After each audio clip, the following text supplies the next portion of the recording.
Parmi les vastes collines ondulantes de la région d'Igoma, un village prospère depuis des générations, ouvert par des forêts denses et murmurantes. Ce village s'appelait Ngarama, un endroit où les traditions et la sagesse des ancêtres guidaient la vie quotidienne. Ici, la nature et les hommes parviennent en parfaite harmonie, respectant les règles transmises par les anciens pour préserver cet équilibre fragile. Les villageois menaient une existence simple, mais profondément rythmée par les cycles de la nature et les coutumes anciennes. Ils cultivaient la terre fertile, pêchaient dans la rivière voisine et s'installaient au sein d'une communauté unie, où chaque individu avait un rôle bien précis. Les histoires des anciens résonnaient chaque soir autour des feux de camp, inculquant aux enfants des leçons sur la vie, la nature et les esprits invisibles qui veillaient sur eux. Parmi ces nombreuses traditions, une règle en particulier dominait toutes les autres. Les vêtements ne devaient jamais être laissés sur la corde à linge après le coucher du soleil. Cette interdiction n'était pas une simple superstition, mais une loi immuable à laquelle personne n'osait désobéir. Les anciens disaient que la nuit appartenait à d'autres forces, des esprits errants appelés les Imwi. Ces entités invisibles, ni entièrement malveillantes ni bienveillantes, se nourrissaient de l'essence des choses laissées sans surveillance sous la lueur de la lune. Et parmi ces objets, les vêtements étaient les plus vulnérables, car ils portaient l'empreinte même de leur propriétaire, leur odeur, leur énergie, une partie de leur âme. Les villageois racontaient d'étranges histoires à ce sujet. On disait qu'autrefois, un homme avait laissé sa tunique sécher toute une nuit à l'air libre. Le matin venu, il l'avait retrouvée décolorée et froide au toucher. Mais pire encore, dès qu'il l'avait portée, un malheur s'était abattu sur lui. D'abord, une fatigue inexplicable l'avait envahi, puis des rêves étranges l'avaient hanté, jusqu'à ce qu'il perde toute force vitale et sombre dans une profonde torpeur. Une autre histoire, plus ancienne encore, évoquait une mère qui avait oublié les habitudes de son fils nouveau-né sur une branche après le crépuscule. À l'aube, l'enfant était tombé gravement malade, pleurant sans cesse, comme si une force invisible lui avait volé quelque chose d'essentiel. Ces récits, transmis de génération en génération, avaient forgé une peur respectueuse chez les habitants de Ngarama. Chacun savait qu'au moment où le soleil descendait derrière les collines, il fallait immédiatement rentrer tout ce qui avait été laissé dehors, en particulier les vêtements. Dans ce village vivait une jeune femme du nom de Nyaera. Belle et pleine de vie, elle était admirée pour son sourire radieux et sa gentillesse. Nyaera était connue pour son talent exceptionnel en tissage, un art précieux dans la communauté. Elle passa ses journées à tresser des étoffes colorées, à broder des motifs complexes inspirés de la nature, et à fabriquer des tapis qui ornaient les cases des villageois. Mais son travail ne se limitait pas à cela. Nyaera était également une blanchisseuse habile. Tous les matins, elle se rendait à la rivière avec d'autres femmes du village pour laver les vêtements de leur famille. À chaque retour, elles étendaient le linge sur de longues cordes tendues entre les arbres, laissant le soleil ardent sécher les tissus. Nyaera adore ces moments de camaraderie. Elle riait avec ses amis, chantait des chansons traditionnelles et écoutait les conseils des aînés. Son rire cristallin résonnait dans l'air, apportant de la joie à ceux qui l'entouraient. Elle était une jeune femme pleine de vie, toujours prête à aider et à partager son savoir-faire avec les plus jeunes. Mais malgré son talent et sa sagesse, Nyaera n'était pas particulièrement superstitieuse. Certes, elle respectait les coutumes de son village, mais elle se demandait parfois si certaines d'entre elles n'étaient pas exagérées. Cette histoire des Imwi lui paraissait étrange. Après tout, elle n'avait jamais vu ces esprits, ni entendu parler de quelqu'un qui les avait réellement rencontrés. Peut-être n'était-il qu'une invention des anciens pour effrayer les enfants? Cependant, elle ne questionnait jamais ouvertement cette croyance, par respect pour sa famille et les traditions. Chaque soir, sans faute, elle s'assurait de retirer tous les vêtements de la corde avant que le soleil ne disparaisse. Mais un jour, tout allait changer. C'était un jour de marché, un moment très attendu par les villageois. Dès l'aube, Ngarama s'animait d'une activité fébrile. Les marchands installaient leurs étals, les odeurs d'épices et de plats cuisinés emplissaient l'air, et les tambours résonnaient joyeusement, annonçant l'ouverture du grand marché. Nyaera avait beaucoup de travail ce jour-là. Elle avait reçu plusieurs commandes de tissus et devait aussi laver une grande quantité de linge pour ses voisins. Elle se dépêcha donc de finir ses tâches, suspendant les derniers vêtements à sécher sous le soleil brûlant de midi. Mais l'après-midi avançait rapidement et, soudain, le ciel commença à changer. Des nuages lourds et sombres se rassemblèrent à l'horizon, annonçant une pluie imminente. L'air devint plus frais, et un vent léger se leva, faisant danser les feuilles des arbres. Nyahera se précipita pour retirer les vêtements secs, pliant les étoffes propres avec soin. Cependant, alors qu'elle était en plein travail, une voix l'appela au loin. « Nyahera, viens vite. Les anciens convoquent tout le village sur la grande place. » C'était Amina, son amie d'enfance, qui courait vers elle, l'air inquiet. Nyahera hésita. Les anciens ne convoquaient jamais une réunion à l'improviste, sauf en cas de nécessité absolue. Quelque chose de grave devait être arrivé. Elle regarda les vêtements restants sur la corde. Certains étaient encore légèrement humides. « Je reviendrai les chercher plus tard. Il ne va rien leur arriver en quelques heures, pensa-t-elle. Sans plus attendre, elle rejoignit Amina et se dirigea en courant vers la grande place où toute la communauté s'était déjà rassemblée. Elle ne savait pas encore que cette décision, aussi insignifiante qu'elle lui semblait sur le moment, allait bouleverser sa vie. La nuit tomba sur Ngarama, et le village plongea dans l'obscurité paisible de la forêt. Mais alors que tout le monde dormait, les Imouis s'éveillèrent. La nuit enveloppait le village de Ngarama dans un voile d'ombre et de silence. Les torchées s'étaient éteintes une à une, laissant place au bruissement de la nature environnante. Dans les cases de terre battues au toit de chaume, les villageois dormaient paisiblement, bercés par le chant lointain des grillons et le doux murmure du vent à travers les palmiers. Seule la lune, pleine et éclatante, régnait sur ce paysage nocturne, projetant une lumière argentée sur les sentiers serpentants entre les habitations. Mais dans ce calme apparent, quelque chose de plus ancien que les hommes s'éveillait. Dans les profondeurs de la forêt qui bordait Ngarama, les esprits de la nuit, les Imouis, ouvraient les yeux.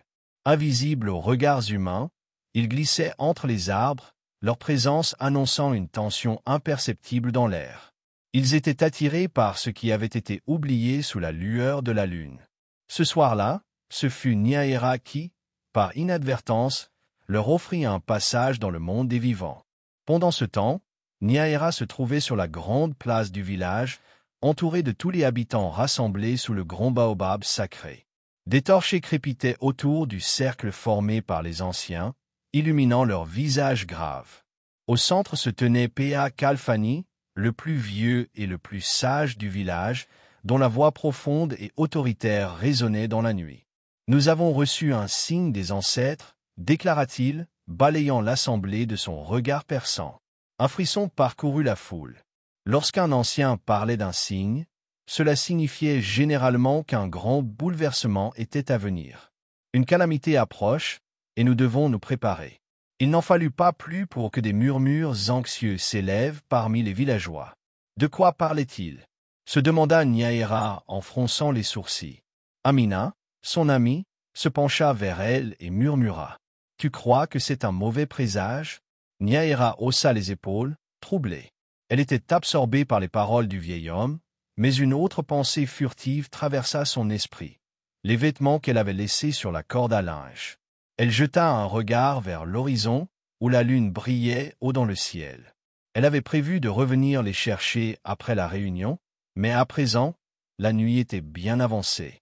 Un léger malaise s'installa en elle, comme si une force invisible lui pressait la poitrine.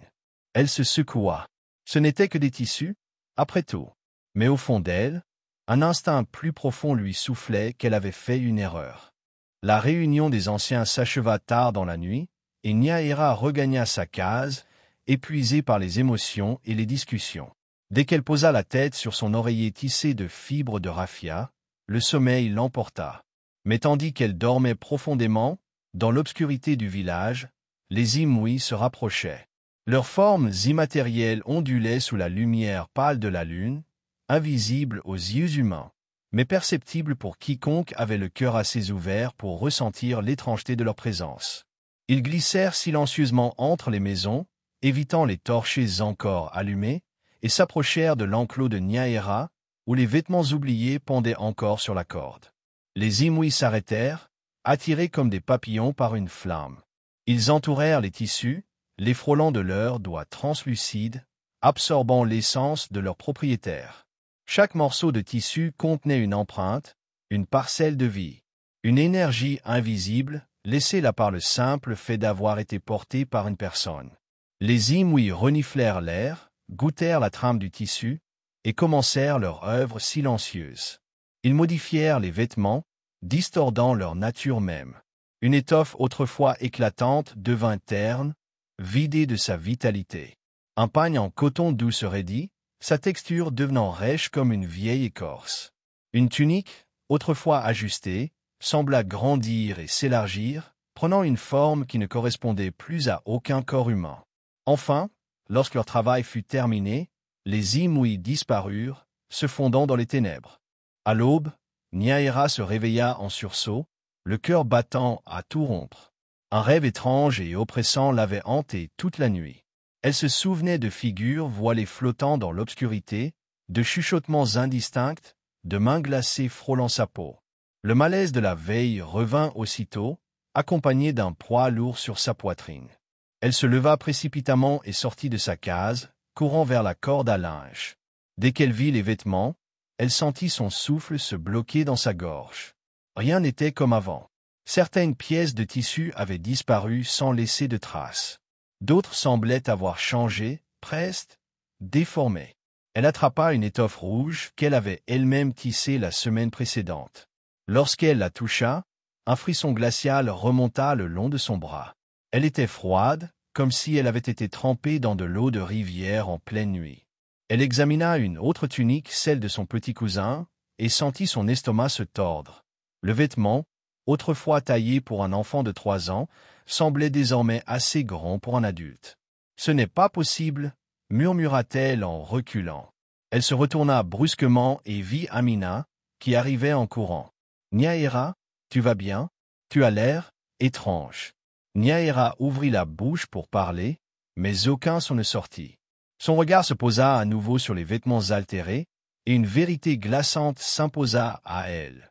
Elle avait ignoré la règle sacrée, et maintenant, elle en payait le prix. Il ne fallut pas longtemps pour que la nouvelle se répande dans tout le village. Les voisins de Niaera, inquiets de son comportement troublé, se rassemblèrent autour d'elle. Lorsqu'ils virent les vêtements modifiés, des cris d'effroi éclatèrent. Les Imouis, souffla une vieille femme, se signant rapidement avec une amulette protectrice. Bientôt, les anciens furent convoqués à nouveau. P.A. Kalfani s'avança, observant longuement les vêtements sans dire un mot. Enfin, après un long silence pesant, il déclara « Ce n'est pas la première fois que cela arrive, et ce ne sera pas la dernière si nous oublions nos traditions. » Il leva son bâton sculpté vers la foule. Les Imouis se nourrissent de l'essence des choses laissées sous la lune. Ce n'est pas un mythe, mais une vérité que nos ancêtres nous ont léguée. Niaera, as-tu oublié ce que l'on nous enseigne depuis notre enfance? Niaera baissa la tête, honteuse. Je ne pensais pas que cela arriverait vraiment. P.A. Kalfani hocha gravement la tête. Mais maintenant que c'est arrivé, nous devons agir, avant que la malédiction ne s'étende. Les regards des villageois se tournèrent vers Mama Razia, la guérisseuse et devineresse du village. Elle s'avança lentement, scrutant Niaera de ses yeux perçants. Il y a encore un moyen de calmer les esprits. Mais pour cela, Niaera allait devoir affronter la conséquence de son oubli. La tension était palpable dans le village de Ngarama. Depuis la découverte des vêtements altérés, une ombre invisible semblait peser sur les habitants. Les anciens avaient tenté de rassurer la population, mais tout le monde savait que les Imouis, ces esprits errants de la nuit, n'avaient pas agi sans raison. Quelque chose s'était éveillé, et il fallait agir rapidement. Niaera se sentait coupable. Son imprudence avait déclenché des événements qui dépassaient son entendement. Les regards inquiets et parfois accusateurs des villageois la suivaient où qu'elle aille.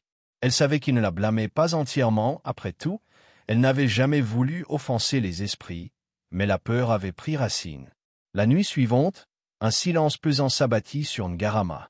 Le vent lui-même semblait avoir cessé de souffler, et même les animaux nocturnes d'ordinaire bruyants restaient étrangement silencieux. Mais dans l'ombre, les Imouis n'avaient pas disparu.